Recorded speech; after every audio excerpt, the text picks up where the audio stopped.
All right, I got to talk about a team that's doing well and look at the comment section on the channel. I'm like, all right, somebody wants Calgary. Good news.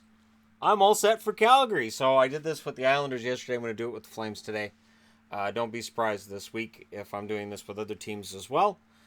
Not necessarily by request, but more because there's some surprises. And Calgary being in the position they're in is surprising. Now, I know there's Flames fans who are going to say, oh, I knew all along. But really, there wasn't a whole lot of indication coming into this season this was coming.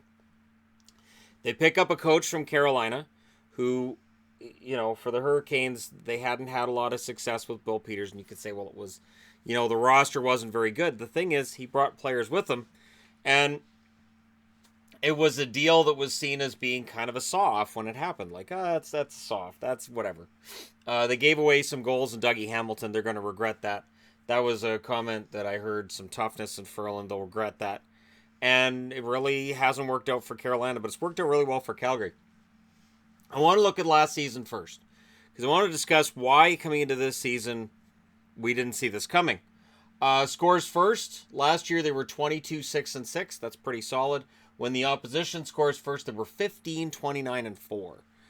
So opposition scores first, you can kind of turn the lights out on Calgary last year. When they outshoot the opposition, doesn't matter. 21-23-4. When they're outshot, they're actually better off. 14-12-5. So they have kind of a better record when they get outshot than when they get more shots.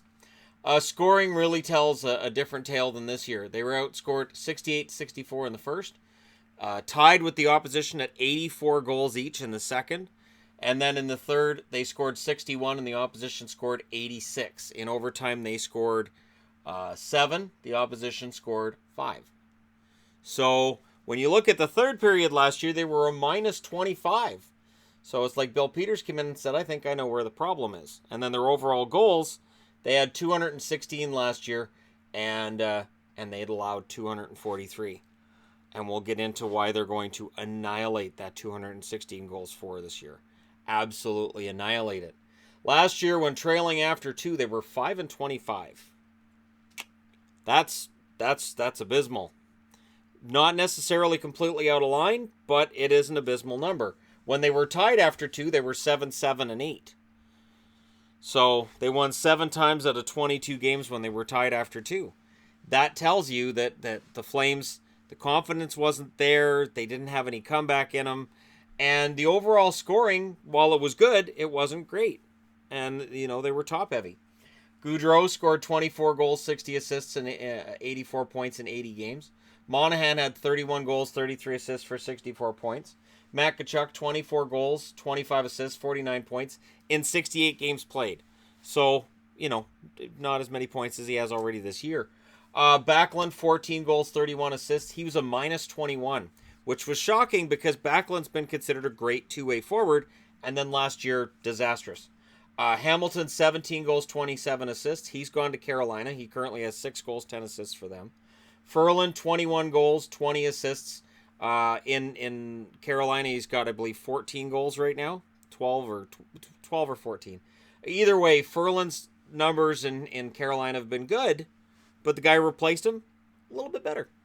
Brody, 4 goals, 28 assists. He was a minus 16, and I know there were a lot of frustrated Flames fans with TJ Brody. Sam Bennett, 11 goals, 15 assists, and a minus 18. This was a kid who was on his way out of town. It was a matter of when are they going to trade him and what are they going to get back. Jankowski, 17 goals and 8 assists. Solid season as a goal scorer, and they needed that. This was a team that had 420 goal scorers, and in the offseason they traded one of them. So there was some concerns about, well, where are the goals going to come from other than from Gaudreau and Monahan? Tkachuk, how much is he going to really get? Goaltending, Smith, 25-22-6, 2.65 goals against, 916 save percentage, had a good year. Riddick, 16-8-6, better win-loss record, but 2.92 goals against, 904 save percentage. Their power play, 15.99%, wasn't good enough. Their penalty kill was decent at 81.78%, and they scored 7 shorthanded goals on the season. Right about average. Yeah, about average. This year, completely different. They've already got more wins on games where they've scored first. They're 23-3-1. If they score first, pretty lethal. But if the other team scores first, they're 9-10-4. You get that 1 out of there.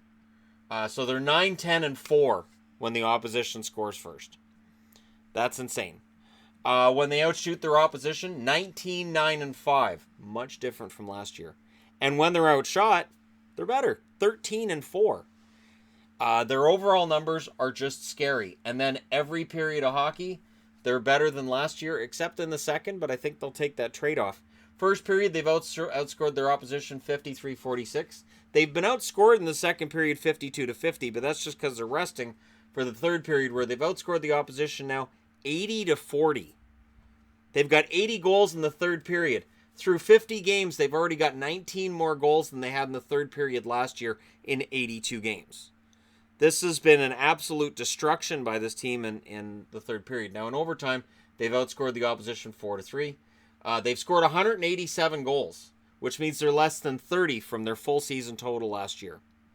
They've allowed 141, which means they sit 102 below where they were last year after 82 games. Not at this time. They didn't have 243 goals against 50 games. We're bad defensively, not that bad. Trailing after 2, they're 7-12-2. At home, they're 5-3-2.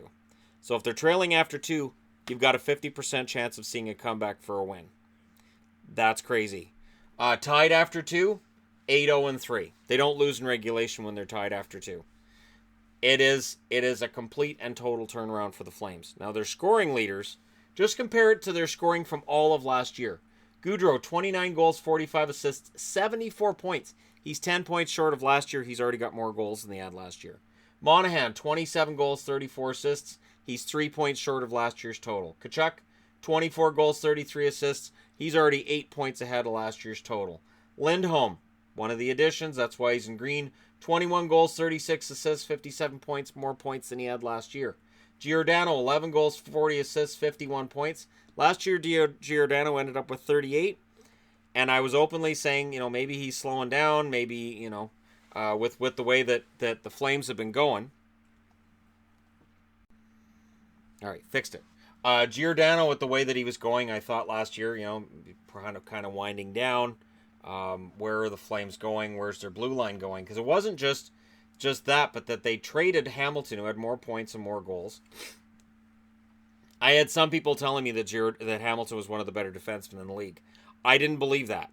I had seen those goals and the points and all that, and I thought, no, I think Hamilton gets slightly overrated.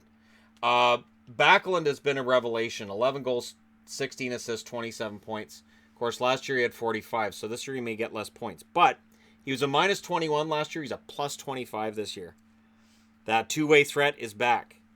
So definitely this, and you look at a number like that where it's reversed by 46, and I look at the coach, and I say that has a lot to do with the coach. Hanifin, 4 goals, 21 assists as a replacement for Hamilton. Hanifin will not make you forget Hamilton's point shot, but Hanifin has a lot of potential. And honestly, between the two, I like Hanifin better as a defenseman, personally. Brody, 6 goals, 17 assists. He's a plus 27 instead of a minus 16. And Bennett, 9 goals, 10 assists. His plus minus is not a minus 18 any longer. Bennett is never going to reach that offensive ceiling that was expected when he was drafted, but he has developed into a pretty solid agitator, sandpaper guy, and honestly, as Flames fans, you'd have to be happy with what he's done so far this year. And the upside is still there.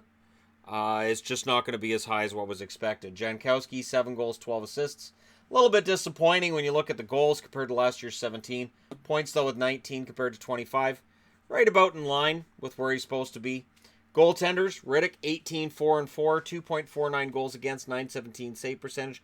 Oddly enough, his numbers for save percentage right about the same as what Smith's were last year. Goals against average is lower. Smith, 14, 9-1, 3.04 goals against average, 888 save percentage. His numbers have come down greatly from where they were last year, and this is why Riddick is the starter. But their power play this year is 24.14%. Their power play is clicking at more than 8% better than last year. Their penalty kill, 78.75%. So their penalty kill has suffered, but they've got 15 shorthanded goals. So while you can look at their penalty kill and go, well, their penalty kill hasn't been that great. True. However, 8 extra shorthanded goals above what they had all of last year. It's going pretty well for Calgary. So right now they have 69 points. They're first in their division. Last year they finished with 84 points. So they're 19 points short of what they had all of last year already. And they've got 32 games to go. So for the Flames, it's a matter of how far can they go? How far can this go? And are all of these guys having career years? Or was this a down year and this is the real deal? That's the question we're going to have going into the playoffs. That's the question we're going to have going into next season. And that's why hockey's so much fun to cover, because it's completely unpredictable. Last year, the Flames look lost. They don't have confidence. They don't have comeback wins. A lot of guys that are kind of middling. There was a lot of complaining about the personal potential off-ice habits of some of these players and how these guys just aren't your star players you want them to be. This year, everybody's winning. Everybody's scoring. Nobody cares. That's kind of how this works. Let me know what you guys think in the comment section below. How for real are the Flames and how fantastic has it been? And is Bill Peters going to be Coach of the Year? Will it be between he and Barry Trotz? And who's truly turned the team around more? The Flames, the Islanders, that's the big question mark. Let me know your thoughts in the comment section below as always. Don't forget to hit like and subscribe if you're browsing your way through. You just happen upon this video. Thank you guys so much for watching. I'll talk to you again soon.